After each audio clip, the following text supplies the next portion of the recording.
Mario Party, Story of Seasons, Pioneers of Olive Town, and Harvestella. What do these three games have in common? Well, they're the three games that I played this past week. Hello everyone. Today we're going to be doing something a little bit different. A lot of commenters will ask me like, what game are you playing? What do you think of this game? Or what do you think of that game? So I've been thinking about making a new series where I just talk about the games that I've played recently and then what my thoughts are on them. So today's video is a little bit different, might be a little bit on the weird side, but you guys know, those of you who've been following me for a while, I have some gamers guides, I have some tutorials, I have some reviews, I have news updates.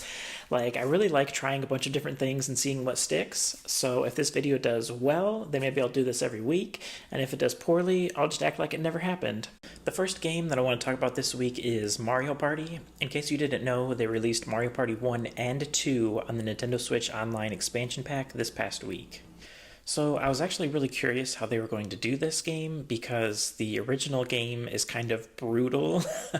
And I mean that in the sense of it's difficult and punishing, but also it kind of can hurt you physically.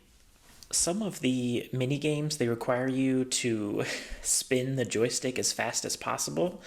And come on, if you just use your finger, you're probably not going to win the game. But if you take the palm of your hand and you use the palm of your hand to quickly use a rotating motion, then, it makes the game a little bit easier. But when you do this, it can cause blisters on your hand. So a lot of us, we had those blisters on our hands in the old days. And so I was curious if they were going to keep that in this game, and surprisingly they have. Like, they haven't changed any of the mini games. It's just when you start the game, there's a warning that tells you not to do it. But yeah, I thought they were going to rework it or make it a little bit easier, but they did not. The one thing I will say, though, is that I think the graphics look much better than I was expecting them to. You guys can see from the gameplay footage here, it looks pretty good for an N64 game that's, well over 20 years old. So all in all, I do kind of like it, but I have a lot of other games that I'm also playing, so I'm probably going to put this game on the back burner. Speaking of other games that I'm playing, let's go to the opening of Harvestella. So this is the cover, and then this is the back of it. Now, let's see if I can get the plastic off this thing. Will there be anything special inside? Wow. It's pretty much the most boring inside you can imagine.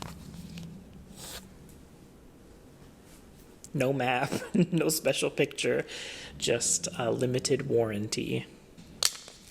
And then in case you wanted to see what the game cartridge looked like, it's rated T for teen for fantasy, violence, language, and use of alcohol. The first thing that I want to say about Harvestella is that I love it. I'm going to come out there and be like, of all the YouTubers that I've seen, maybe I'm going to have the most glowing review of it when I finally finish it. I really love it so far. Like, what I've played of it, I love it. I love taking care of my animals. I love the graphics. I like the storyline. I'm just having a really good time with it. I finished spring, and I'm now in the early stages of summer, and I have to say, I'm really impressed with this game. And it has weird throwbacks to a bunch of other games. Like, some things kind of remind me of Chrono Cross. Some things kind of remind me of the Atelier series. Like, the storyline that I'm doing right now, they have to be referencing some of the Atelier games. Like, some of the jokes that they make and just, the general storyline, I'm just like, wow. This is definitely an Easter egg to the Atelier series. The last thing I want to show you guys today is this is me and my farm. I really love the farming aspects of this game.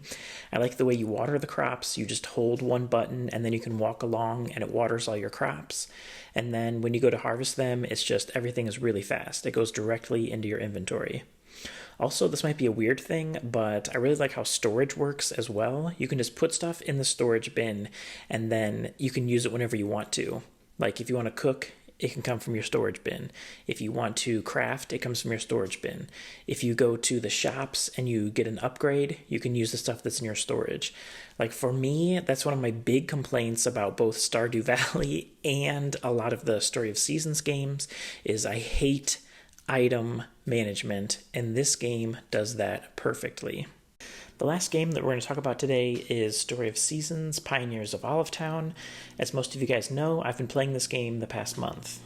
I think for now, I'm probably going to be leaning towards doing this type of gameplay updates instead of doing a full-on Let's Play.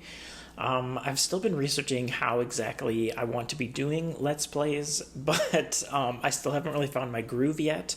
So before I find that groove, I think I'm just going to focus on this, which is just giving you guys a quick gameplay update of what I've been doing, and then certain things that have stuck out to me. Now that we got that out of the way, I have a few questions for you guys. The first one is, why in Olivetown do they make you name your coop and your barn? I think this is so stupid. Like, I really hate it. Every time I just quickly write in a name as fast as possible just so I can get it over with, because it literally doesn't matter. Like, why do they make me rename it every time I pick it up? The thing that really annoys me is that it's really cumbersome, this whole process of moving your coop and your barn. Like, every time you want to move it, you have to rename it. All of your animals just get, like, sent into the wild, and then you have to go back and rally them up one by one. It's so annoying. Where I am right now in this save file is I just got married to Ralph. I told you guys I like him a lot more without his hat, so I went with him in this playthrough.